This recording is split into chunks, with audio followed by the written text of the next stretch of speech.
Joining us today in conversation with Power for All is Michael Liebreich, Chairman of the Advisory Board and founder of Bloomberg New Energy Finance. Michael is a pioneer in the renewable energy industry and an inspirational evangelist in the ongoing global energy transition. Thank you so much for joining us today, Michael. Great pleasure. Your annual State of the Industry keynote at the New Energy Finance Summit has quickly become the go-to resource for key trends in new energy. So what are you seeing as the major trends coming up in the next 5 years with respect to distributed renewables, and in particular as they relate to frontier markets in Africa and South Asia? So I think I'll highlight three trends that I see as being very, very powerful. The first is the very rapid take-up of distributed, if you like, highly distributed systems. So I'm talking about the solar rooftops for lighting and phone charging, small systems. And it's very clear that the economics of those systems makes sense on an unsubsidized basis now, clearly. And it makes sense very much for the families, the users themselves. And so we're seeing incredibly fast uptake. We're seeing prepaid solar for those who don't have the capital resources to buy them. And so there's a lot of new businesses in that area. And I don't see any reason why that would slow down. It's been extraordinary watching the rollout of mobile phones in India and in Africa. And clearly, if you've got a mobile phone, you want to be able to charge it. If you're spending money on kerosene, you want to be able to have your solar lights. And so the logic makes sense. We'll see very rapid growth. The second trend, I think, builds on that, which is we're seeing very low energy appliances coming through. In a way, if you go back to the solar lighting revolution, it's not so much a solar revolution, it's actually an LED revolution, because it's only because of the very low power light bulbs that you can get away with such a small and cheap solar panel.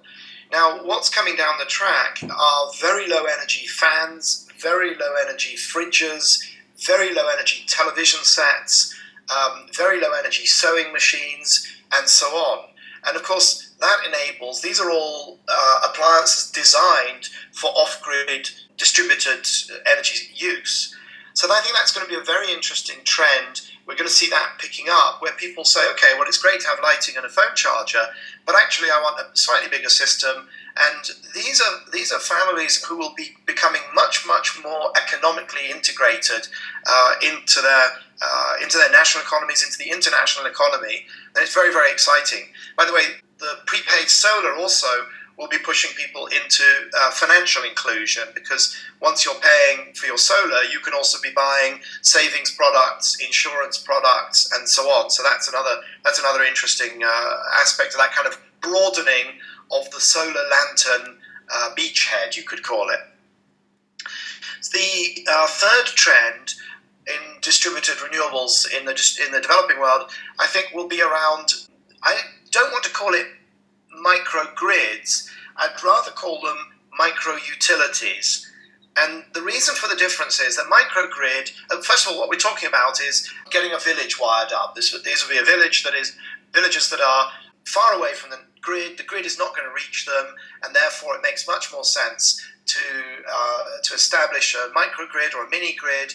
We're talking about maybe some telecom towers, we're talking about a clinic, maybe some extractive industry perhaps, but certainly food processing and schools, and then of course also the homes. And the reason that I think the solution should be called a micro-utility or a mini-utility is that the technical solution has been around for some time. We know that you can wire it all up. You can have some batteries, some wind, some solar, probably diesel generators for when neither of those is working and the batteries are too low. We know the technology solution has been around for a long time. The difficulty is, how do you make it work economically? And the answer is, think of it as a utility, think of credit control, think of service, think of installation and having crews go around wiring up the different customers and so on, and deciding whether they'll have to prepay if they have no credit history, or whether they can pay in arrears if it's a big telecoms company or a big mining company and so on. So I think we're going to see that trend towards mini or micro utilities picking up speed in the coming years. So those are my three trends: solar rooftops, broader systems at the home level, and then these sort of mini utilities. All big and fantastically interesting trends. Thank you so much for pulling those out for us. And you also sit on the advisory board of Sustainable Energy for All, which obviously has its goal to achieve universal energy access by 2030. So, with that hat on, what do you see as the major challenges to achieving that target? And then on the flip side, the biggest opportunities?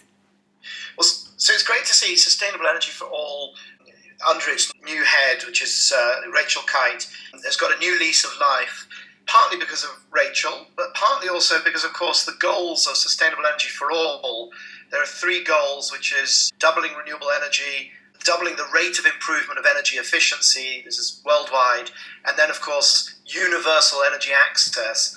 Those goals were taken on pretty much wholesale by the Sustainable Development Goals. So there's now SDG 7, which maps exactly onto SE for All. That's very exciting. It does involve a layer of UN bureaucracy, which frankly has filled me with horror. But nevertheless, it is, the agenda is moving forwards. I think that the challenges, apart from the fact that within SE for All and the UN, the challenge is always around sort of bureaucracy, speed of movement, not wishing to upset everybody, having to try and work equally across all countries at all stages of readiness and excitement about the trends. So I think the biggest opportunities are around increasingly low costs of the solutions. It's just becoming clear that this is a soluble problem. Access for all is a soluble problem. The costs required are, frankly, in the grand scheme of the global economy, very small. The benefits economically, let alone socially, are very large. And so we're sort of much more in execution mode. Just back to a challenge is, of course, finance, where most clean energy solutions are capital spending with then very low running costs.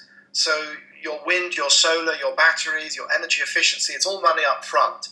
And therefore, around the world, not just in the developing world, but around the world, the challenge shifts from being how do you meet operating costs, how do you manage volatility of fuel prices and so on, to how do you meet the capital costs? Have you got enough saving? Is there enough capital formation in your national financial markets? And if not, how do you tap into cross-border flows to get this stuff done? That's a huge challenge. There are lots of techniques for doing that. I don't think we've got all the answers, but it's definitely a very interesting challenge to be working on. So lastly, you mentioned earlier energy efficient appliances, and you've said that Global Leap should be to energy what the Green Revolution was to agriculture. And for those who don't know, Global Leap is an initiative to accelerate market-based deployment of ultra-efficient appliances to the energy poor. Michael, could you elaborate a bit more on that? That's right. So Global Leap is very exciting. This is a program that was launched under the Clean Energy Ministerial a few years ago, I think 3 years ago.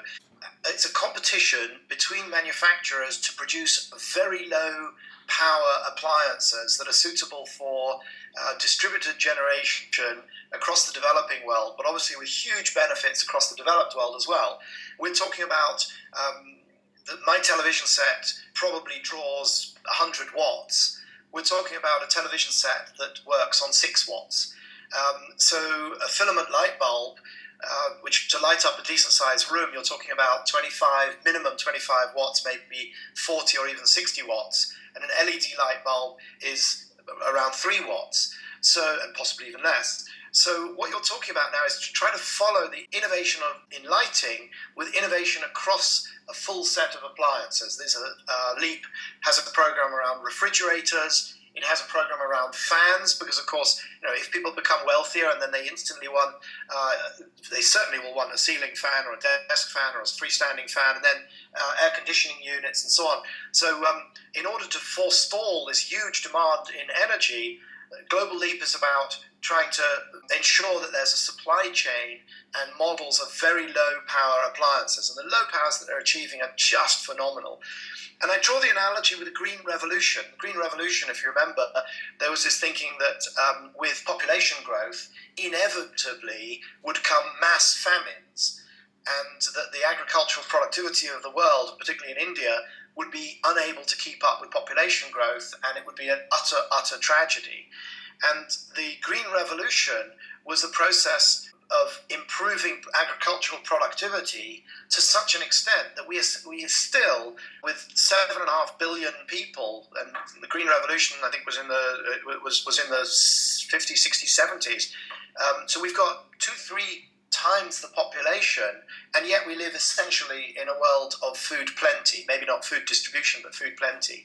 So I see the shift to low power appliances as being structurally as important in the energy space as the Green Revolution was in the agriculture space. There's no other way of putting it. If we can shift not just developing world but developed world to very low energy appliances, and if we can sort out our absurd waste of energy in our buildings, we could have the same building, same quality of life, same everything, and a third or a quarter or 20% of the energy demand is absolutely achievable.